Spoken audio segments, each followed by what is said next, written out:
A ka të ndaluar Rogerti? Pse vazhdon të bëjë të njëjtat veprime edhe pasi kërkon falje, ashtu siç edhe kishte paralajmëruar më herët? Rogerti sërish u bë protagonist i një momenti që tronditi shtëpinë e Big Brother VIP Albania. Këtë herë në qendër të vëmendjes ishte dasma e Selin dhe Gimbo. Një event që pritej të ishte një nga momentet më të bukura dhe më të veçanta të këtij sezoni. Banorët dhe publiku prisnin një atmosferë festive dhe të paharrueshme.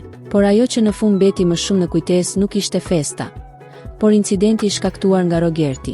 Gjatë ceremonisë, ai ndërhyri në mënyrë të papritur dhe situata degradoi deri në prishjen e tortës së dasmës.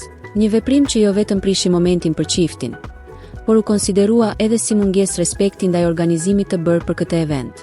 Dasma ishte përgatitur me kujdes dhe me mbështetjen e sponsorëve, të cilët kishin kontribuar që ky moment të ishte një nga pikat kulmore të sezonit.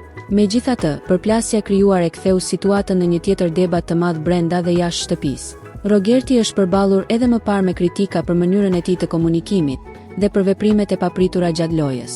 Edhe pse në disa raste ka kërkuar falje për sjelljen e tij, situata të ngjashme duket se përsëriten vazhdimisht. Kjo ka ngritur shumë pyetje të publiku. Pse vazhdon të ketë kaq shumë hapësirë në lojë dhe pse produksioni nuk ndërhyn më ashpër ndaj veprimeve të tij? Megjithatë, një pjesë e publikut vazhdon ta mbështesë. Për disa, ai është një lojtar që krijon dinamika dhe tension në shtëpi. Për të tjerë, sjellja e tij shkon përtej kufive të lojës. E sigurt është se Rogerti mbetet një nga figurat më të përfolura të këtij sezoni.